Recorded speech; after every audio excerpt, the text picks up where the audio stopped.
Hi ನಮಸ್ಕಾರ, ನಾನು ನಂದನ್. ನೀವು ನೋಡ್ತಾ ಇದ್ದೀರಾ ನಮ್ಮದು ನಮ್ಮ ಇಷ್ಟ. ಸ್ನೇಹಿತರೆ, ದೇರ್ ವಾಸ್ ಎ ಟೈಮ್. ಇವನಿದ್ದಾನೆ ಅಂತ ಜನರಿಗೆ ಏನಾದರೂ ಗೊತ್ತಾದರೆ ಜನ ಮನೆಯಿಂದ ಹೊರಗಡೆ ಬರೋದಕ್ಕೇ ಭಯ ಬೀಳ್ತಾಯಿದ್ರು. ಒಂದು ಕಡೆ ಬಲಿಷ್ಠ ಭೀಮ ತನ್ನ ಸಾಮ್ರಾಜ್ಯವನ್ನು ಕಟ್ಕೊಂಡಿದ್ರೆ ಭೀಮನ ನೆರಳಿನಲ್ಲಿ ಸದಾಕಾಲ ಇದ್ದಿದ್ದು ಸೀಗೆ. ಸ್ನೇಹಕ್ಕೆ ವಿಕ್ರಾಂತ್ ಜೊತೆ ಇದ್ದರೆ ಹೋರಾಟಕ್ಕೆ ಸದಾ ಎದುರಾಗಿ ನಿಲ್ತಾ ಇದ್ದಿದ್ದು ಕ್ಯಾಪ್ಟನ್. ಅಕ್ಕಪಕ್ಕದವರು ಎಷ್ಟೇ ಬಲಿಷ್ಠವಾಗಿರ್ತಕ್ಕಂಥ ಸಾಮ್ರಾಜ್ಯ ಕಟ್ಟಿದ್ರೂ ಸಹ ತನ್ನದೇ ಆದ ಬ್ರ್ಯಾಂಡನ್ನು ಕ್ರಿಯೇಟ್ ಮಾಡಿದ್ದ ಇವನ ಅಷ್ಟಿಷ್ಟಲ್ಲ, ಸೋಷಿಯಲ್ ಮೀಡಿಯಾಗಳಲ್ಲಂತೂ ಸಿಕ್ಕಾಪಟ್ಟೆ ಹೈಪನ್ನು ಕ್ರಿಯೇಟ್ ಮಾಡಿದ್ದ. ಹಾಗಾದರೆ ಯಾರವನು, ಅವನ ಕತೆ ಏನು, ಅವನನ್ನು ಹೇಗೆ ಕ್ಯಾಪ್ಚರ್ ಮಾಡಿದ್ರು, ಕ್ಯಾಪ್ಚರ್ ಮಾಡಿದ್ದಾದಮೇಲೆ ಅವನು ಯಾವ ರೀತಿ ಬದಲಾದ ಅಂತಕ್ಕಂಥ ಅನೇಕ ಒಂದು ಪ್ರಶ್ನೆಗಳಿಗೆ ಇವತ್ತಿನ ವಿಡಿಯೋದಲ್ಲಿ ಉತ್ತರ ನೀಡ್ತಕ್ಕಂಥ ಒಂದು ಸಣ್ಣ ಪ್ರಯತ್ನ.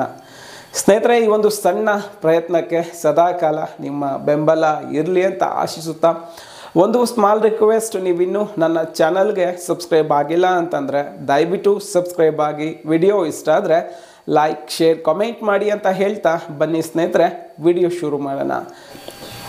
ಸ್ನೇಹಿತರೆ, ಈ ಒಂದು ಹಾಸನದ ಸಕಲೇಶಪುರ ಭಾಗದಲ್ಲಿ ತನ್ನದೇ ಆದ ಬ್ರ್ಯಾಂಡನ್ನು ಕ್ರಿಯೇಟ್ ಮಾಡಿದ್ದವನೇ ಕರಡಿ ಅಲಿಯಾಸ್ ಬಬ್ರು ವಾಹನ. ಇವನಿದ್ದಾನೆ ಅಂತ ಗೊತ್ತಾದರೆ ಸಾಕು, ಜನ ಆ ಕಡೆ ಹೋಗೋದನ್ನೇ ಮರೆತು ಬಿಡ್ತಿದ್ರು. ಸಿಕ್ಕವರ ಮೇಲೆ ಅಟ್ಯಾಕ್ ಮಾಡಿ ಅಷ್ಟು ಹೈಪನ್ನು ಕ್ರಿಯೇಟ್ ಮಾಡಿದ್ದ ಇವನನ್ನು ಕ್ಯಾಪ್ಚರ್ ಮಾಡೋದೇ ನಮ್ಮ ಅರಣ್ಯ ಇಲಾಖೆಗೆ ಒಂದು ದೊಡ್ಡ ಸವಾಲಾಗಿತ್ತು. ಕ್ಯಾಪ್ಚರ್ ಮಾಡೋದಕ್ಕಿಂತ ಮುಂಚೆ ಜನ ಅಂದ್ಕೊಳ್ತಾ ಇದ್ರು ಕರಡಿ ತುಂಬ ಚಿಕ್ಕ ಆನೆ, ದಂತ ತುಂಬ ಉದ್ದ ಇರೋದಿಲ್ಲ, ಅವನನ್ನು ಆರಾಮಾಗಿ ಕ್ಯಾಪ್ಚರ್ ಮಾಡ್ಬೋದು ಅಂತ. ಕ್ಯಾಪ್ಚರ್ ಮಾಡಬೇಕಾದ್ರೆ ಗೊತ್ತಾಯಿತು ಇವನು ಎಂತಹ ಬಲಿಷ್ಠ ಅಂತ. ಸ್ನೇಹಿತರೆ, ಯಾವಾಗ ಇವನು ಜನರಿಗೆ ತುಂಬ ತೊಂದರೆ ಕೊಡೋದಕ್ಕೆ ಶುರು ಮಾಡಿದ್ನೋ ಇವನನ್ನು ಕ್ಯಾಪ್ಚರ್ ಮಾಡಲೇಬೇಕು ಅಂತ ನಮ್ಮ ಅರಣ್ಯ ಇಲಾಖೆ ಪ್ಲ್ಯಾನ್ ಮಾಡ್ಕೊಳ್ತದೆ. ಇವನನ್ನು ಕ್ಯಾಪ್ಚರ್ ಮಾಡೋದಕ್ಕಾಗಿ ಬಲಿಷ್ಠ ತಂಡವನ್ನು ಕಟ್ತಾರೆ. ಅದರಲ್ಲಿ ಕ್ಯಾಪ್ಟನ್ ಅಭಿಮನ್ಯು, ಪ್ರಶಾಂತ, ಭೀಮ, ಧನಂಜಯ, ಸುಗ್ರೀವ, ಮಹೇಂದ್ರನಂಥ ಬಲಿಷ್ಠ ಆನೆಗಳೇ ಇರ್ತವೆ. ಎಲ್ಲವೂ ಕೂಡ ಪೂರ್ವ ನಿರ್ಧಾರದಂತೆ ಎಲ್ಲವೂ ಕೂಡ ನಿರ್ಧಾರವಾಗುತ್ತೆ. ಇವನನ್ನು ಕ್ಯಾಪ್ಚರ್ ಮಾಡೋದಕ್ಕಂತಲೇ ಒಂದು ಸಮೀಪದಲ್ಲಿರ್ತಕ್ಕಂಥ ಒಂದು ಎಸ್ಟೇಟ್ಗೆ ಹೋದಾಗ ಅಲ್ಲಿ ಡಾಟ್ ಮಾಡದೇ ನಮ್ಮ ಅಭಿಮನ್ಯುವಿನ ಜೊತೆ ಒಂದು ಹೋರಾಟ ನಡೆಯುತ್ತೆ. ಆ ಒಂದು ಹೋರಾಟದಲ್ಲಿ ನಮ್ಮ ಅಭಿಮನ್ಯುವಿನ ಮುಂದೆ ಎಷ್ಟೇ ದೊಡ್ಡ ಆನೆ ಇದ್ದರೂ ಕೂಡ ಸೋಲನ್ನು ಒಪ್ಕೊಳ್ಳೇಬೇಕಾಗ್ತದೆ. ಅಲ್ಲೂ ಕೂಡ ನಮ್ಮ ಕರಡಿ ಹೋರಾಟ ಕೊಟ್ಟರೂ ಕೂಡ ಕೊನೆಗೆ ಸೋಲನ್ನು ಒಪ್ಕೊಳ್ತಾನೆ. ನಂತರ ಅವನಿಗೆ ಕ್ಯಾಪ್ಚರ್ ಮಾಡಿ ನೇರವಾಗಿ ದುಬಾರೆ ಆನೆ ಶಿಬಿರಕ್ಕೆ ಕರ್ಕೊಂಬಂದು ಕ್ರಾಲಲ್ಲಾಗ್ತಾರೆ. ಸ್ನೇಹಿತರೆ, ಇವನ ಒಂದು ಹೈಪ್ ಎಷ್ಟಿತ್ತು ಅಂತಂದರೆ ಸೋಷಿಯಲ್ ಮೀಡಿಯಾಗಳಲ್ಲಂತೂ ತುಂಬ ಹೈಪನ್ನು ಕ್ರಿಯೇಟ್ ಮಾಡಿದ್ದ. ಎಲ್ಲಿ ಯಾರನ್ನು ನೋಡಿದ್ರೂ ಕೂಡ ಎಲ್ಲ ಹೇಳ್ತಿದ್ದು ಒಂದೇ ಮಾತು, ಏನಪ್ಪ ಅಂತಂದರೆ ಕರಡಿ ಹೇಗಿದ್ದಾನೆ ಅಂತ. ಇವನನ್ನು ದುಬಾರೆ ಆನೆ ಶಿಬಿರಕ್ಕೆ ಕರ್ಕೊಂಬಂದು ಕರಡಿ ಬದಲಾಗಿ ಬಬ್ರು ವಾಹನ ಅಂತ ನಾಮಕರಣ ಮಾಡ್ತಾರೆ. ಸ್ನೇಹಿತರೆ, ಇದಾದ ನಂತರ ದುಬಾರೆ ಆನೆ ಶಿಬಿರಕ್ಕೆ ಕರ್ಕೊಂಬಂದು ಇವನಿಗೆ ಕ್ರಾಲಲ್ ಆಗಿಬಿಟ್ಟು ಟ್ರೈನಿಂಗನ್ನು ಕೊಡೋದಕ್ಕೆ ಸ್ಟಾರ್ಟ್ ಮಾಡ್ತಾರೆ. ಮತ್ತು ಇದರ ಮಾವುತರಾಗಿ ಕರಿಯಣ್ಣ ಹಾಗೆ ಕಾವಡಿಗಾಗಿ ಅನಿಲ್ ಕುಮಾರ್ ಅಪಾಯಿಂಟ್ ಆಗ್ತಾರೆ.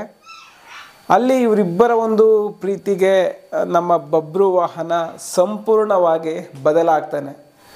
ಸ್ನೇಹಿತರೆ, ಇವನ ಎತ್ತರ ಒಂದು 8.25 ಅಡಿ ಹೈಟ್ ಇರ್ಬೋದು. ಹಾಗೆ ಒಂದು ತೂಕ ಪ್ರೆಸೆಂಟ್ ಒಂದು 4000ದಿಂದ 4500 kg ತೂಗಬಹುದು ಅಂತಕ್ಕಂಥದ್ದು.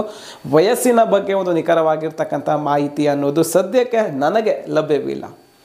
ಆ ಒಂದು ದುಬಾರೆ ಆನೆ ಶಿಬಿರದಲ್ಲಿ ಮಾವುತ ಮತ್ತು ಕಾವಾಡಿಗರು ಕೊಡ್ತಕ್ಕಂಥ ಎಲ್ಲ ಕಾಮೆಂಟ್ಸ್ಗೆ ತುಂಬ ಚೆನ್ನಾಗಿ ರೆಸ್ಪಾನ್ಸ್ ಮಾಡ್ತಾ ಇದ್ದಾನೆ. ಆ್ಯಂಡ್ ಈಗ ಇವನು ಆ ಒಂದು ದುಬಾರೆಯಲ್ಲಿ ಜನರ ದರ್ಶನ ಕೊಡ್ತಾ ಇದ್ದಾನೆ.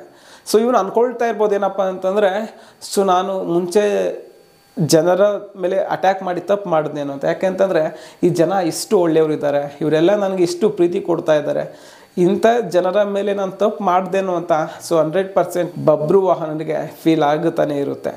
ಸೊ ಅದೇನಾದರೂ ಆಗಲಿ, ನಮ್ಮ ಬಬ್ರು ವಾಹನ ಭವಿಷ್ಯದಲ್ಲಿ ತುಂಬ ಒಳ್ಳೆಯ ಹೆಸರನ್ನು ಮಾಡಲಿ.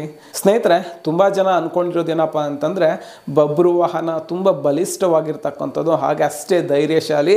ಇವನಿಗೆ ಕರೆಕ್ಟಾಗಿ ಏನಾದರೂ ತರಬೇತಿಯನ್ನು ಕೊಟ್ಟರೆ ಸೊ ಮುಂದೆ ಕುಮ್ಕಿ ಸ್ಪೆಷಲಿಸ್ಟಾಗಿ ನಾವು ಅವನನ್ನು ಬಳಕೆ ಮಾಡ್ಕೊಳ್ಬೋದು ಅಂತ ಇಲಾಖೆ ತುಂಬ ಆಸೆ ಇಟ್ಕೊಂಡಿದ್ದಾರೆ.